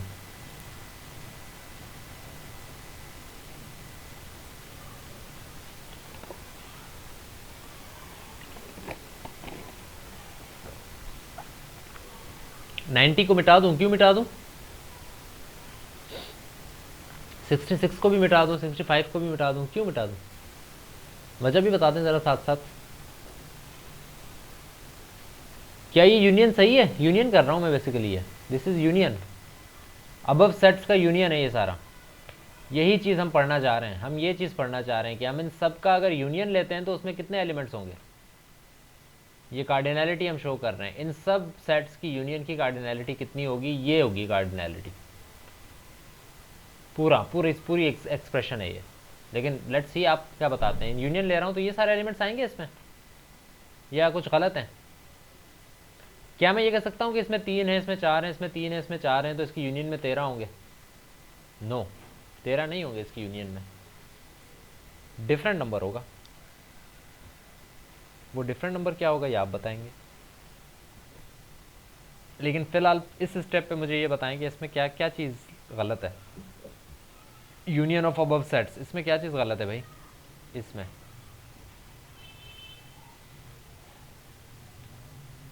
9 गलत है. क्यों गलत है 9?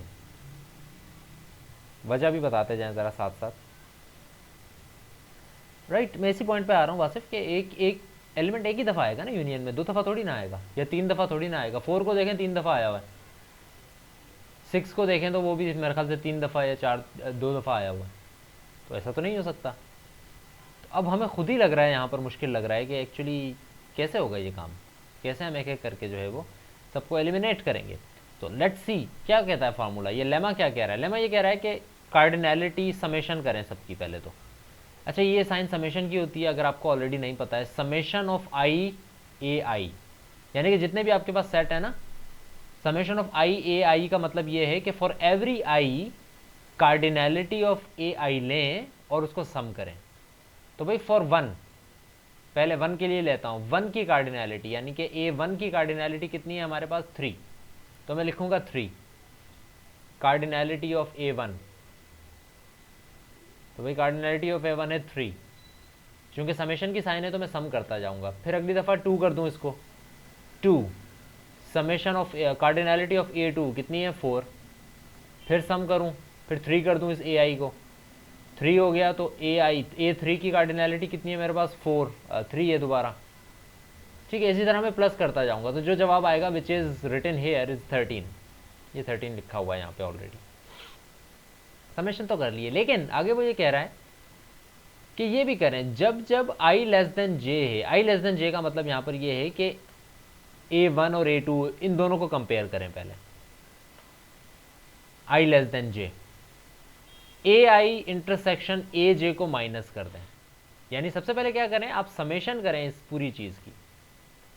हम इस पूरी चीज़ की अगर समेशन करना चाहते हैं तो हमें क्या करना होगा, हम AI और AJ को उठाते हैं। लेट सपोज, चलें इसको नाम दे देता हूँ मैं, this is your A1, this is your A2, this is your A3 and this is your A4।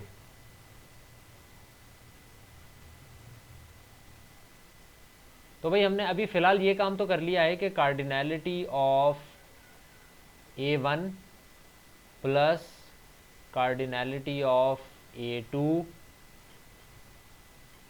और plus cardinality of A3 plus cardinality of A4 तो कर लिया, ये आ गया हमारे पास 13। ठीक है जी, लेकिन हमें ये 13 नहीं रखना है, हमें यूनियन का पूरा निकालना है। और वो ये कह रहा है कि अच्छा ये करने के बाद आपने क्या करना है, अगला काम आपने माइनस करनी है एक और चीज़, और वो चीज़ क्या है, वो चीज़ है ये, यानी कि आप i लेस देन j को उठाएं। यानी जब जब i लेस देन j है, i लेस देन j मेरा कब कब होगा आप देखें ज़रा, आप A1 is less than A2, 1 is less than 2 है ना, यानी कि नेक्स्ट सेट की बात कर रहे हैं। तो A1 A2 एक ऐसा सेट बन सकता है, इसी तरह A2 A3 बन सकता है, A2 इज़ लेस देन 3, इसी तरह A1 is less than A3 भी है, A1 is less than A4 भी है, फिर A2 is less than A3 है, A2 is less than A4 है, इसी तरह फिर A3 is less than A4 है। ये मेरे पास कुछ पेयर्स बन गए जो कि इस कंडीशन पे पूरे उतर रहे हैं, 1 is less than i is less than j पे। ऐसा कोई और पेयर नहीं है जिसमें i लेस देन j में लिख सकूं, आई थिंक। अच्छा, ये कह रहा है कि अब इनके इंटरसेक्शन ले और उनको उनके कार्डिनैलिटी को सम कर दें। यानी जो भी i j है आपका, उनका इंटरसेक्शन लें, उनकी कार्डिनैलिटी को सम करें। यानी कि आप मुझे बता दें इनकी कार्डिनैलिटी क्या होगी, इसके इंटरसेक्शन की कार्डिनैलिटी क्या होगी।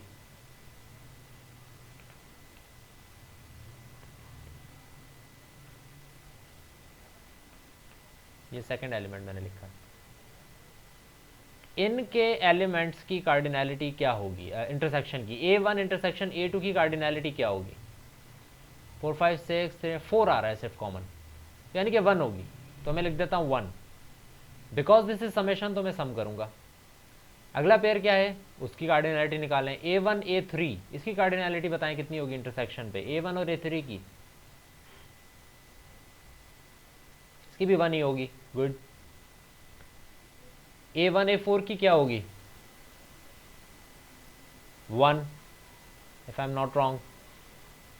A2 A3 की क्या होगी,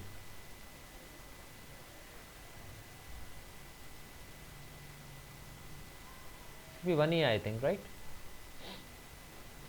वाओ, कहाँ पे थे हम, A2 A3 देख लिया हमने। A2 A4 की बात करते हैं, A2 A4 में क्या क्या कितने कितने एलिमेंट सेम है, इसमें भी 1 ही है। वाओ। एंड A3 A4 में कितने हैं, कोई भी नहीं है, राइट, 0 है, ऐसा ही है।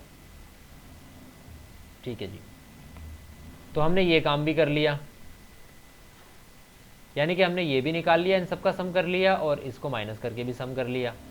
अब अगली चीज़ क्या है, अब पेयर के बजाय ये कह रहा है 3 चीज़ों को उठाओ, 3 चीज़ों को उठा लेते हैं। चलें, अगला जो स्टेटमेंट है वो क्या कह रहा है, वो ये कह रहा है कि अब यही चीज़ें करें लेकिन 3 के साथ, यही सारी चीज़ें। तो भाई 3 एलिमेंट्स करते हैं, i लेस देन j होना चाहिए और j लेस देन k होना चाहिए। यानी कि हमारे पास एक बन जाएगा A1 less than A2 less then A3,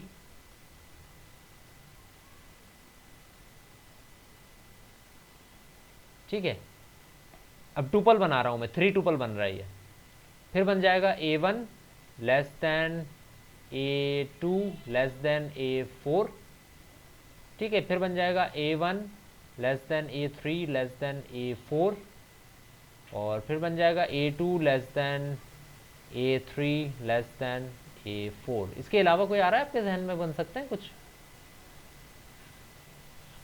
कोई ऐसे A2 के साथ तो 3 और 4 ही आ सकते हैं, फिर A3 के साथ कोई नहीं आ सकता, 4 के साथ भी कोई नहीं आ सकता, A1 के साथ A23 आ सकता है, A1 के साथ A34 आ सकता है, और ये चीज़ें मैंने लिख दी हैं। 2-3 आ सकता है, 3-4 आ सकता है, 2-4 भी आ सकता है, वो भी मैंने लिख दिया है, right. I think that's about it. चलें अब इसकी कार्डिनैलिटी निकालते हैं। क्या होगी इसकी कार्डिनैलिटी? पहली बात, ये माइनस करना है या प्लस? ऐड करना है और समेशन लेनी है, यानी कि ऐड करना है, और अब मैं सारी चीज़ें सम करूँगा। क्या क्या चीज़ें? Number 1, A1 less than A2 less than, इन तीनों के इंटरसेक्शन में बताएं कितनी चीज़ें कॉमन है। A1 A2 और A3 में, राइट, इंटरसेक्शन है A1 A2 और A3, कितनी कॉमन चीज़ें हैं? A1 intersection A2 intersection A3, A1 intersection A2 intersection A3, कितनी चीज़ें कॉमन है? 1, ओनली 1।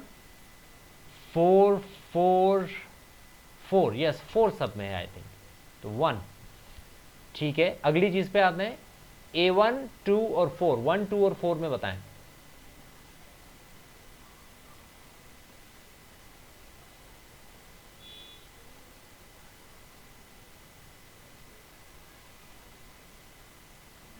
Zero, good. 1 3 और 4 में बताएं अब।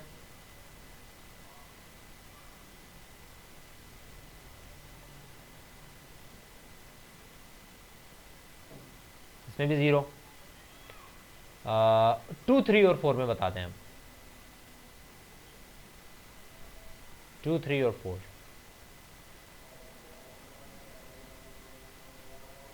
नहीं है, इसमें भी कोई नहीं है, तो 0, यानी कि ये नंबर भी हमारे पास आ गया। अगला काम हमने क्या करना है? फिर हमने माइनस करना है और फिर हमने प्लस करना है। अब देखें करना कब तक है, ये हमने तब तक करना है जब तक के आप इस लेवल पर नहीं आ जाते, यानी कि आप चारों को इंटरसेक्शन नहीं करने लग जाते, यानी कि जितने भी आपके नंबर्स हैं आप सबको इंटरसेक्शन करने नहीं लग जाते। आप माइनस करें प्लस करें, माइनस करें प्लस करें। माइनस आप कब करेंगे? जब आप इवन नंबर के इंटरसेक्शन ले रहे होंगे, 2 के ले रहे हैं, 3 के ले रहे हैं तो प्लस कर रहे होंगे, प्लस करें ऑड, माइनस करें इवन नंबर ऑफ सेट्स होने चाहिए। अब हम इससे अगले स्टेप पर जाते हैं, यानी कि माइनस हो गया प्लस हो गया, अब माइनस पर आएंगे हम।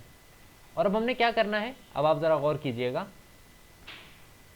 हमने फर्स्ट ऑफ ऑल 2 पेयर बनाए, फिर 3 टुपल बनाए। अब हम क्या करेंगे? अब हम 4 टुपल्स बना रहे होंगे, और उन 4 टुपल्स में भी हम ध्यान ये रखेंगे कि i less than j less than k less than l हो, 4 टुपल्स जो बनेंगे। तो चलें, को कितने पेयर्स बन सकते हैं, कितने 4 टुपल्स बन सकते हैं जिसमें ये चीज़ आ जाए हमारे एक पर्टिकुलर केस में? इसके अलावा कोई बन सकता है? इसके अलावा कोई बन सकता है? अच्छा, पहली बात तो ये है कि इसमें चलें उस बात को खैर अभी डिस्कस नहीं करते हम।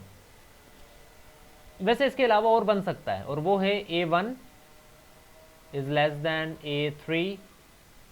अच्छा चलें 4 के बना रहे हैं ना, ठीक है, हाँ, फिर कोई नहीं बन सकता, ओके। सो अब मुझे बताएं इसमें कितने आएंगे? A1 A2 A3 A4, इसमें कितने आएंगे? इसकी कार्डिनैलिटी क्या होगी? A1 intersection A2 intersection A3 intersection A4। What would be the cardinality of that? 0। कोई भी ऐसा एलिमेंट नहीं है जो कि चारों में कॉमन हो। बट ये कह रहा है कि जब आप लास्ट में आखिर में आ जाए ना, आखिरी कार्डिनैलिटी जब आपकी हो रही हो, ठीक है, और वो जो प्लस के साथ हो रही हो, माइनस के साथ नहीं, प्लस जब आप कर रहे हो आखिरी कार्डिनैलिटी के साथ, अगर आपका n इवन नंबर है, ऑड नंबर है, तो फिर आप उसमें -1 की पावर n+1 भी रखेंगे। हमारे केस में ये प्लस में आ रहे हैं, हम प्लस वाले सिचुएशन में नहीं है, हम माइनस वाली सिचुएशन में, इसलिए हम ये काम नहीं करेंगे। So let's try to understand कि ये पूरा नंबर कितना बनता है। How much is this whole number, please tell me. अच्छा ये कार्डिनैलिटी भी मैं सही करके लिख देता हूँ। A4 की कार्डिनैलिटी है 3, इसकी भी है 3, इसकी है 4 और इसकी है 3। चलें अब मुझे बता दें कि इसका जवाब क्या है। ठीक है, आंसर पे जाने से पहले मुझे आप ये बता दें कि चलें इसका यूनियन सही कर लेते हैं पहले। ठीक है, इसका यूनियन सही करें पहले। क्या क्या मिटाऊँ इसमें से? चलें देखिए 4 एक ही दफ़ा आना चाहिए, 4 मिटा दूँ ना सारे, एक आ गया है तो फिर दोबारा नहीं आना चाहिए। 5 एक दफ़ा आ गया है, दोबारा नहीं आना चाहिए, आ भी नहीं रहा। 6 एक दफ़ा आना चाहिए, दोबारा आ रहा है, मिटा देते हैं।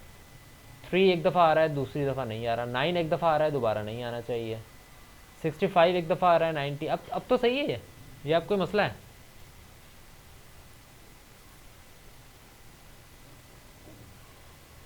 ठीक है अब सही है। अब देखें इसकी कार्डिनैलिटी कितनी आ रही है, 9 आ रही है। और आप इन पूरे को कैलकुलेट करें, देखें क्या जवाब आ रहा है।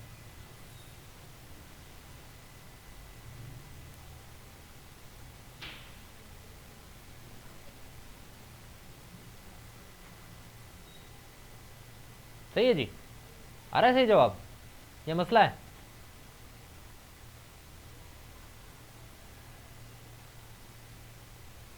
राइट, एग्जैक्टली परफेक्ट जवाब आ रहा है।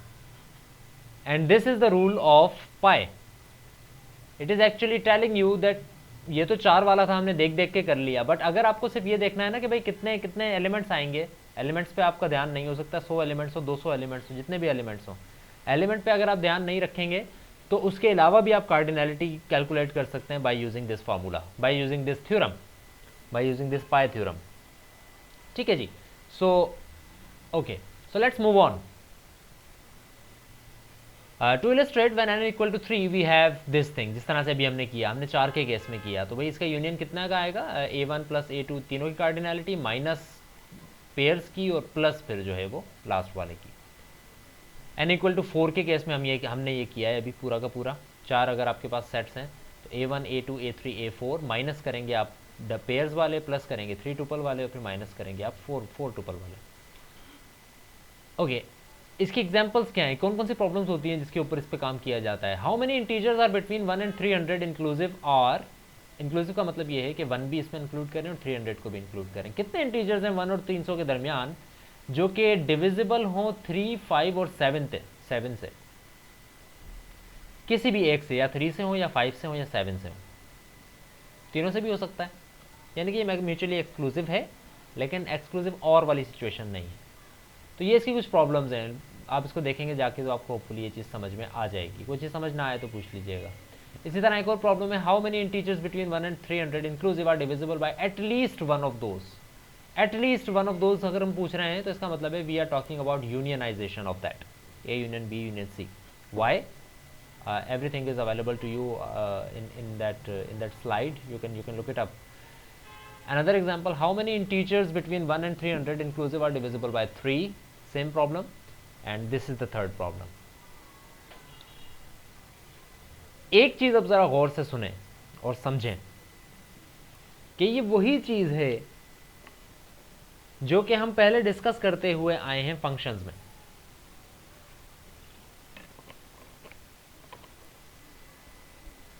ये वही चीज है जो कि हम इससे पहले डिस्कस करते हुए आए हैं फंक्शंस में। क्या हम ये कह रहे हैं कि एक काम को करने के कितने तरीके हैं, एक सेट में कितने एलिमेंट्स हैं। वर्ड्स को फॉलो कीजिएगा। एक काम को करने के कितने तरीके हैं, एक सेट में कितने एलिमेंट्स हैं, एक इमेज की कितनी प्री इमेज हैं। याद है फंक्शंस? एक इमेज की कितनी प्री इमेज है। तो एप्लीकेशन ऑफ पाई सर्जेक्शंस में भी होती है। Surjection was a property of function and what was that property saying? It was saying that the principle of inclusion exclusion can be used to count the number of onto functions. हम ये देख सकते हैं पाई को use करते हुए कि आपके पास सर्जेक्टिव फंक्शंस कितने हैं। तो what is that theorem saying? It's saying कि अगर A B non empty sets and finite sets of cardinality m and n, A के अंदर m एलिमेंट्स हैं, बी के अंदर n एलिमेंट्स हैं, और अगर आप ये कहते हैं कि ए के एलिमेंट्स का नंबर ज़्यादा है बी के एलिमेंट्स से, ए में 10 है और एन में 4 हैं लेट सपोज, ठीक है, तो या तो ज़्यादा है या बराबर है, then this is an onto function जो कि आपको नीचे नज़र आ रहा है। और ये फंक्शन आपको अभी समझ में नहीं आएगा क्योंकि हम इसमें एक दो चीज़ें ऐसी हैं जो कि हमने अभी तक डिस्कस नहीं की हैं, आई एम प्लानिंग कि वो हम आज की क्लास में ही डिस्कस करें। दिस थिंग स्पेसिफिकली कहाँ गया, ये चीज़, दिस इज अ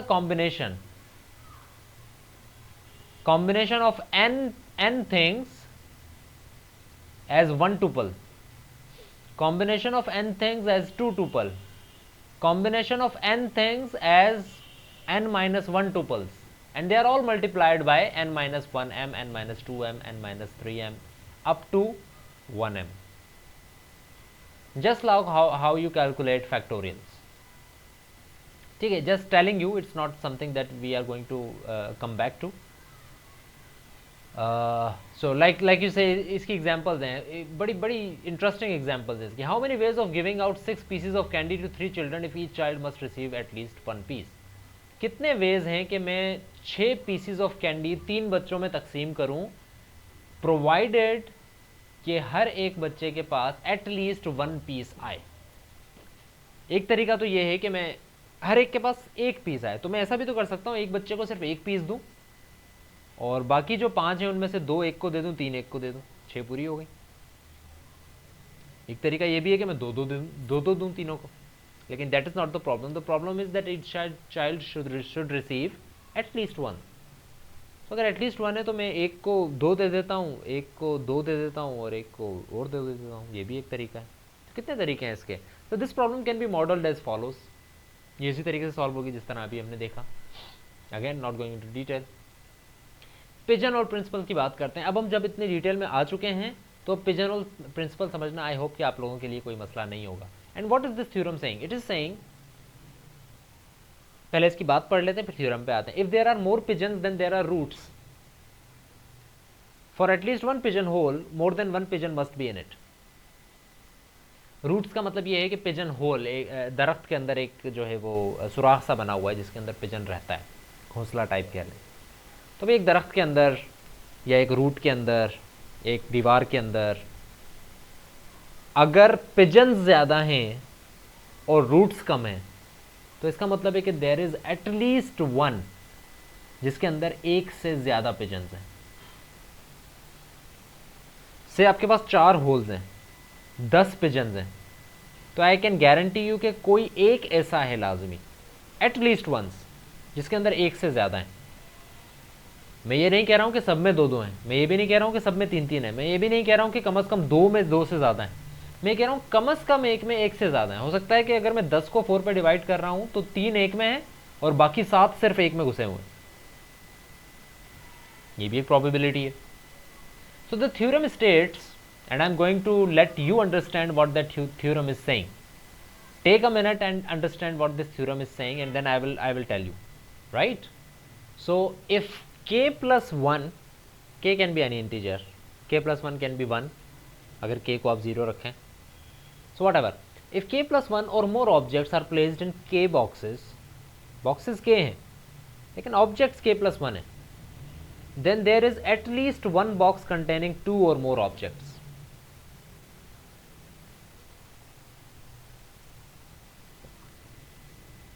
right? आपके पास 8 पेन हैं, 9 बॉक्सेस हैं, तो एटलीस्ट 1 बॉक्स है जिसके अंदर 2 या 2 से ज्यादा है, मोर देन 1 है। डोंट गेट कंफ्यूज कि यहाँ पे अब 2 का वर्ड यूज हो गया, it is the same thing. 2 और more objects is the same thing more than 1 pigeon. एक से ज्यादा है, 2 हो या 2 से ज्यादा हो, वो उस पर डिपेंड नहीं करते, बट एक से ज्यादा है, दैट इज द पॉइंट। कि अगर आप k plus 1 ऑब्जेक्ट्स हैं और k बॉक्सेस के अंदर आपको उनको रखना है तो एटलीस्ट 1 के अंदर आप एक से ज़्यादा रखेंगे। इस प्रिंसिपल में एक चीज़ बैकग्राउंड में है थोड़ी, जो कि आगे जाकर चैलेंज हुई भी और उसके बाद फिर उसकी evolution I, but the main thing is this, वो ये, अब अपने सामने ज़रा गौर से, बल्कि लेट्स सी, एक मिनट मुझे ज़रा दें, मैं एक एक्सेल शायद ओपन कर लूँ. I think that would be helpful for us to understand that particular scenario. Right. So if you look at it, ये हमारे पास ऑब्जेक्ट्स हैं. कितने ऑब्जेक्ट्स हैं बताएं ज़रा जल्दी से, कितने ऑब्जेक्ट्स हैं?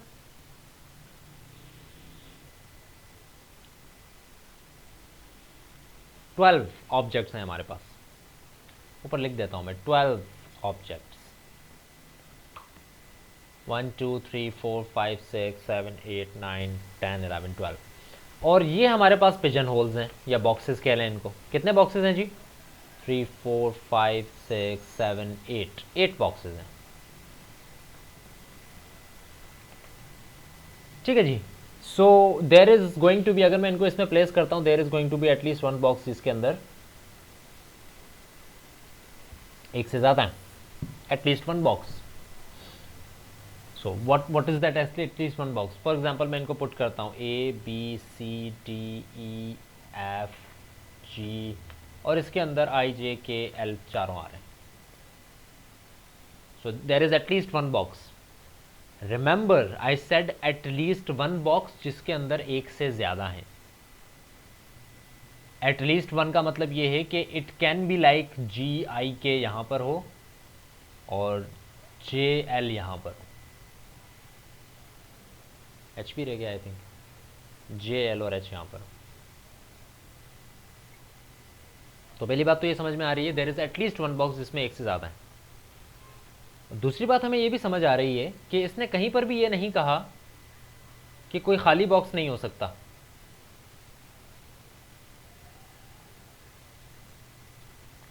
रिमेंबर कुछ चीजें ऐसी हैं जो कि आपको समझनी पड़ेंगी खुद, वो बात आपको बताई नहीं गई. तो इसका मतलब ये हुआ, इसने ये भी नहीं कहा ना कि आप कोई खाली नहीं रख सकते. इसने कहा कि इफ देयर आर के बॉक्सेस और उसमें के प्लस वन या मोर देन के ऑब्जेक्ट्स हैं, अगर आप उसको पुट करेंगे तो there is at least one box जिसके अंदर एक से ज्यादा होंगे. That's it. बेशक आप एक को खाली रख दें, बट द गारंटी इज कि आप कोई भी ऐसा वे नहीं है जिसमें आप रखें और किसी में एक से ज्यादा ना हो. कोई ऐसा वे नहीं है. चाहे आप सबको खाली कर दें तब भी कोई एक ऐसा होगा जिसमें एक से ज्यादा है. And that is the whole point of pigeon whole principle, दैट अगर एक भी ऑब्जेक्ट ज्यादा है तो इसका मतलब है कि देर इज वन बॉक्स जिसके अंदर दो ऑब्जेक्ट्स हैं या उससे ज्यादा हैं. This principle is a fundamental tool for elementary discrete mathematics. बहुत फंडामेंटल टूल है. आगे जाकर अगर डिस्क्रीट के अंदर बहुत एडवांस टॉपिक्स जितने भी हैं वो सब इस एक पॉइंट के ऊपर घूम रहे हैं कहीं ना कहीं, इस काउंटिंग के प्रॉब्लम के ऊपर कि how can you prove that. ठीक है. We know as a pigeon whole principle because of its name और इसकी एग्जाम्पल की वजह से, but it is actually known as in the mathematical fraternity, it is also known as Dirichlet-Trauer principle या Dirichlet-Box principle. So it is seemingly simple, but it is very powerful. The difficulty comes in where and how to apply it. Some simple applications in computer science, calculating the probability of hash functions having a collision. Hash functions आपने अभी तक शायद पढ़े ना हो, but consider it like a database with a probability with a key. Primary की जो होती है ना डेटाबेस के अंदर, कि भाई आपका मोबाइल नंबर से आपका नाम ही आएगा, सिर्फ आपके CNIC पे सिर्फ आपका नाम ही होगा. तो ऐसा तो नहीं है कि एक ही नाम पे दो CNIC हो या एक ही CNIC नंबर पे दो नाम हो. तो ये कोलिजन जो आता है इसको कैलकुलेट करने के लिए पिजन होल प्रिंसिपल इस्तेमाल होता है. तो अगर आपकी काउंटिंग अच्छी है तो फिर आपको पता होगा कि आखिर अगर आपके पास एक बंदा भी ज़्यादा है, आपके मुल्क में 100 बंदे हैं और आपके पास CNIC नंबर 99 हैं, तो इसका मतलब ये है कि कोई एक ऐसा नंबर है जिसके ऊपर दोनों registered. That is another application proving that there can be no lossless compression algorithm compressing all the files within a certain ration. So for two finite sets A, B, there exists a bijection if and only if the cardinality of A is equals to cardinality of B. We know that when we were studying functions कि अगर आप कहते हैं कि boxes और pigeons बराबर हैं तभी आप बाइजेक्शन की तरफ जा सकते हैं, वरना आपका फंक्शन बाइजेक्शन नहीं हो सकता. अगर आप कहते हैं किसी एक में एक के एलिमेंट ज़्यादा हैं दूसरे सेट के एलिमेंट्स से, तो आप बाइजेक्शन की तरफ नहीं जा रहे हो, आप कोई और ही कहानी है. ठीक है जी. So that's about it from today's class. There is a possibility, क्योंकि हम अब हमारे पास सिर्फ 2 वीक्स रह गए हैं, हमने एक क्विज़ और भी लेना है, तो आई एम ट्राइंग कि या तो हम नेक्स्ट वीक लें या उससे नेक्स्ट वीक लें. तो बी प्रिपेयर्ड फॉर एनीथिंग. वरना मैं बताऊंगा तो सही, खैर आपको क्लास में ही, और आपको टाइम भी मिलता ही है. So that's about it from today's class. See you next week.